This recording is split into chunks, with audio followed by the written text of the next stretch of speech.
got broads in Atlanta. Just to lean the family. Credit cards in the sky. So hello guys, आज मैं आपके लिए लेकर के आ गया हूँ एक नया वीडियो किरचॉफ लॉ पे। तो किरचॉफ लॉ बहुत ही हार्ड टॉपिक है, समझ में नहीं आता है। सो चलिए शुरू करते हैं। तो किरचॉफ लॉ में किरचॉफ के दो लॉ हैं। एक है, पहला है किरचॉफ फर्स्ट लॉ, इसको जंक्शन रूल भी बोलते हैं, इसको किरचॉफ करंट लॉ भी बोलते हैं। तो इसको मैं बताता हूँ क्यों जंक्शन रूल बोलते हैं, क्यों करंट लॉ बोलते हैं। तो किरचॉफ का फर्स्ट लॉ बोलता है कि किसी भी जंक्शन पे, क्योंकि मैं यहाँ पे लिख देता हूँ, एट एनी जंक्शन, किसी भी जंक्शन पे। और जंक्शन क्या होता है? जंक्शन वो होता है जहाँ पे तीन या तीन से ज्यादा वायर मीट करते हैं।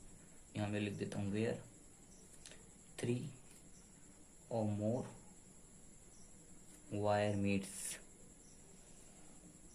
जंक्शन उसे कहते हैं जहाँ पे तीन या तीन से ज्यादा वायर मीट करती हैं। तो किरचॉफ का फर्स्ट लॉ कहते हैं कि किसी भी जंक्शन पे the sum of current entering the junction,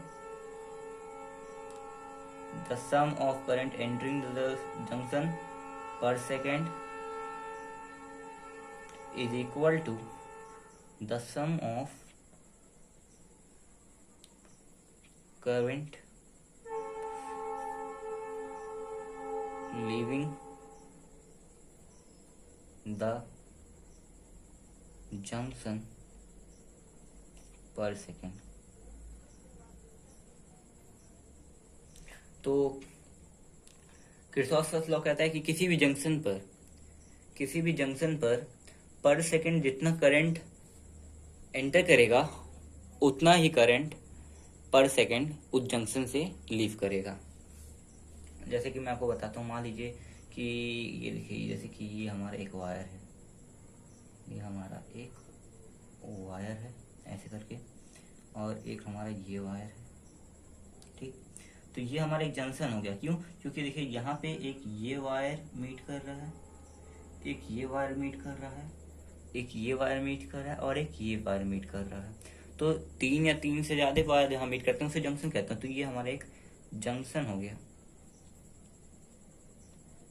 ठीक। हाँ, और यहाँ से मान लीजिए 4 एम्पेयर का करंट आ रहा है, और यहाँ से मान लीजिए 3 एम्पेयर का करंट आ रहा है, और यहाँ से ये 2 एम्पेयर का करंट निकल रहा है।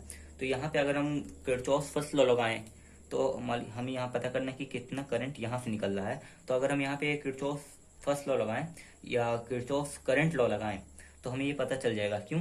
क्योंकि the sum of current entering the junction पर सेकेंड, ये जंक्शन है, जंक्शन पे कितना करंट पर सेकेंड आ रहा है, ये 4 एम्पेयर और ये 3 एम्पेयर।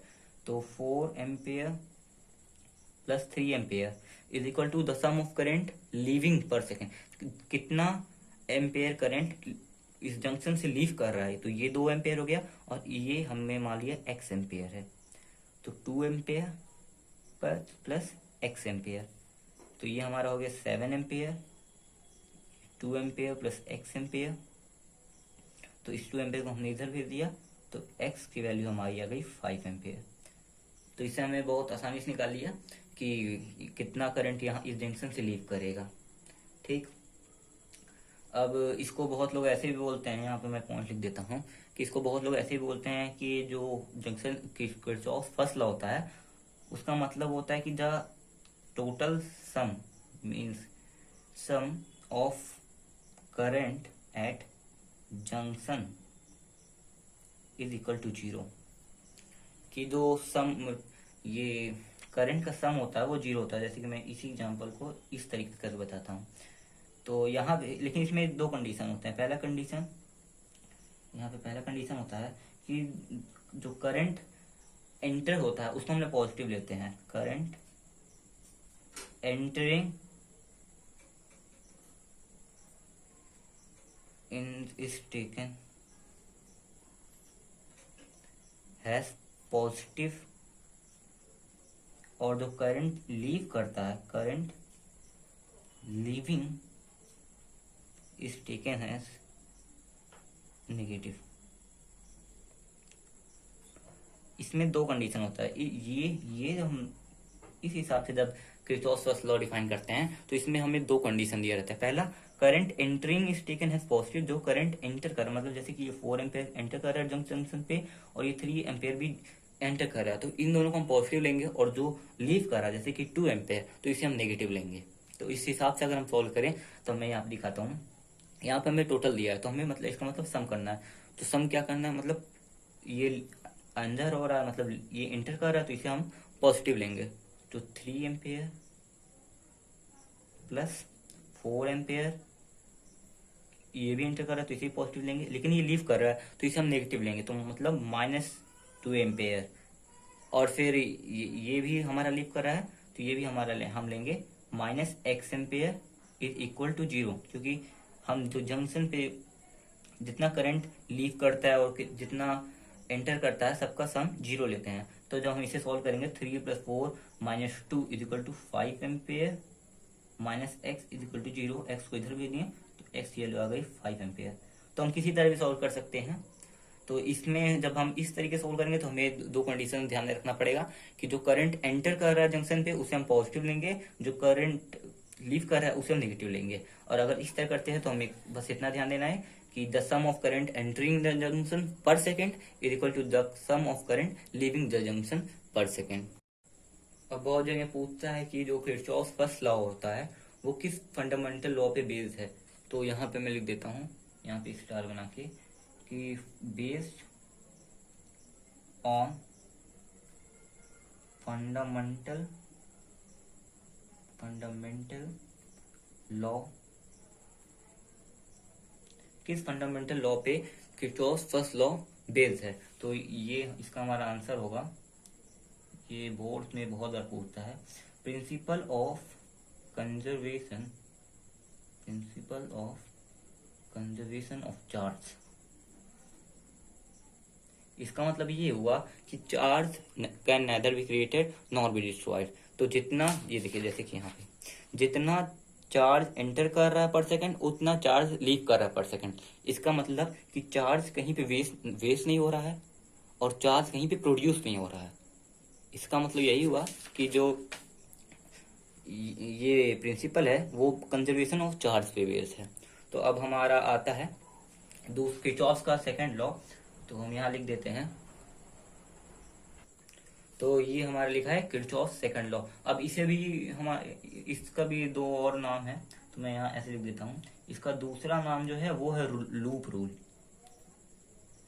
इसका नाम लूप रूल क्यों है, क्योंकि देखिए फर्स्ट लॉ का नाम यहाँ पे था जंक्शन रूल, क्योंकि वहां पे हमें जंक्शन देखना था कि जंक्शन कहाँ पे है, वहां पे जितने करंट आते हैं और जितने लीव करते हैं। यहाँ पे हम देखिए इसका नाम है लूप रूल, यहाँ पे इसका मतलब हमें लूप पे ध्यान देना है। और जो इसका तीसरा नाम है वो है किरचॉफ वोल्टेज लॉ। वहां पे हमें करंट देखना था, कितना करंट एंटर कर रहा है कितना करंट लीव कर रहा है। यहाँ पे हमने वोल्टेज देखना है। तो इसका मैं किरचॉफ सेकंड लॉ बता देता हूँ कि किरचॉफ सेकंड लॉ है क्या। तो इसे लिख लीजिए, ये ऐसे लिखिए कि the algebraic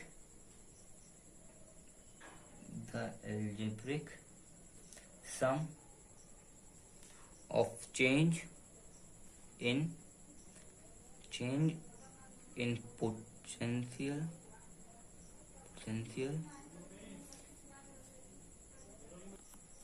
potential around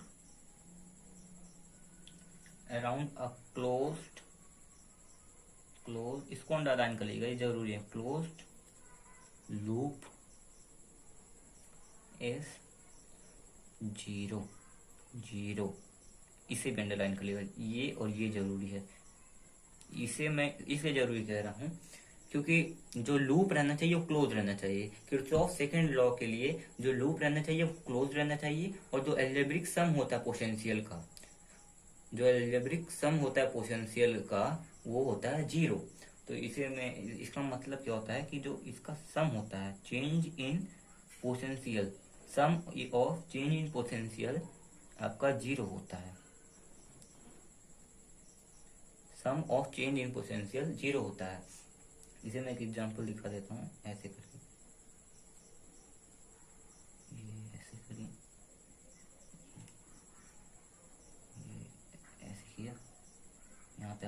resistance और फिर ये ऐसे। तो मान लीजिए हमने इसे यहाँ पे ये इसको हम कहते हैं नोड्स, जहाँ पे दो वायर्स मिलती हैं इसे हम बोलते हैं नोड्स। ये एक ये दो, ये भी होगा नोड्स ABCD, इसे हमने ऐसे लिख दिया। तो ये एक क्लोज लूप है। जैसे कि हम ये क्लोज लूप हम यहाँ लिख देते हैं क्लोज्ड लूप। कैसे क्लोज लूप? आप ये देखिए, ए है, ए बी है। मान लीजिए हमने एक पाथ चला, हमारा एक रास्ता है, ऐसे करके हमारा रास्ता है। तो मान लीजिए ये हमारा क्लोज लूप है, इसको हमने यहां से स्टार्ट किया। ये करंट हमारा ये डायरेक्शन हमारे पाथ का, ये ऐसे करके है, ये ऐसे करके है। गलत बन गया क्या? गलत बन गया। तो ये हमारा पाथ है, ये स्टार्ट हुआ ए से, ये गया डी पे, डी से गया सी पे, सी से गया बी पे और फिर से आया ए पे। तो ये हमारा पाथ ए से गया डी पे, डी से गया सी पे, सी से गया बी पे और फिर बी से फिर से ए पे आ गया। तो ए से गया ए पे आ गया, यहाँ ए से गया ए पे आ गया। तो ये एक क्लोज पाथ हो गया, ठीक है, क्लोज लूप। तो अगर हम क्लोज्ड लूप का पोटेंशियल निकालें, ये क्या है कि change in potential closed loop का 0 हुआ है। तो इसे हम कैसे लिखेंगे? मान लीजिए यहाँ का हमारा पोटेंशियल क्या होगा? VA होगा। इस पॉइंट का हमारा पोटेंशियल VA होगा। यहाँ से स्टार्ट हुआ फिर से यहाँ पे आया, तो पोटेंशियल किसके ऊपर डिपेंड करता है? डिस्प्लेसमेंट पे। इनिशियल पॉइंट से फाइनल पॉइंट, तो इनिशियल पॉइंट इसका VA है और फाइनल पॉइंट आया वहां का भी पोटेंशियल VA है। तो जब दोनों की वैल्यू सेम है और हम माइनस करेंगे तो 0 आएगा ना। तो ये क्या है? ये चेंज इन पोटेंशियल है। ये जो है ये चेंज इन पोटेंशियल है पॉइंट ए का, तो ये हमारा 0 आ गया। इसीलिए हमारा जो यहाँ पे जो सम ऑफ चेंज इन पोटेंशियल होता है वो 0 होता है, क्योंकि वो क्लोज लूप है, जहां से स्टार्ट हुआ वहीं पे खत्म। तो जो डिफरेंस होगा पोटेंशियल का वो तो 0 ही होना है, ठीक। ऐसे हमें दो बार ध्यान रखती है कि जहाँ पे हमारा पोटेंशियल गेन होगा, जैसे कि मैं यहाँ लिख देता हूँ पोटेंशियल गेन, जहाँ पे हमारा पोटेंशियल गेन होगा वहां पे हम +V लेंगे, पॉजिटिव लेंगे पोटेंशियल को। और जहां पे हमारा पोटेंशियल ड्रॉप होगा वहां पे हम -V लेंगे, नेगेटिव में लेंगे पोटेंशियल को, ठीक। और फिर हमारा एक और टॉपिक आता है इसमें कि ये किस फंडामेंटल लॉ पे बेस्ड है। तो यहाँ पे मैं लिख देता हूँ based on the fundamental law. किस फंडामेंटल लॉ पे बेस्ड है ये बेस्ड है principle of conservation of energy.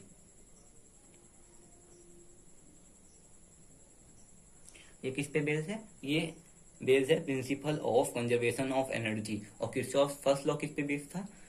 Kirchhoff first law based था principle of conservation of charge, क्योंकि उसमें जितना करंट वो आ रहा था उतना लीव कर रहा था, इसलिए वो चार्ज कंजर्वेशन चार्ज पे बेस्ड था। और ये बेस्ड हमारा कंजर्वेशन ऑफ एनर्जी पे। तो यही हमारा फर्स्ट लॉ था। ये किरचॉफ लॉ का फर्स्ट लॉ था, और कि जितना sum of current entering the junction पर second equal to the sum of current leaving the junction पर सेकेंड। इसे हम इस तरह लिख सकते थे कि the sum of current at junction equal to 0, लेकिन इसमें दो कंडीशन थी। तो करंट एंटर कर रहा है उसे पॉजिटिव में लेते थे और जो करंट लीव कर रहा है उसे नेगेटिव में लेते थे। और फिर हमारा आता है किरचॉफ सेकंड लॉ, जिसमें हमें एक क्लोज्ड लूप लेना था कि जहां से स्टार्ट हुए वहीं पे फिर से हम आ जाएं।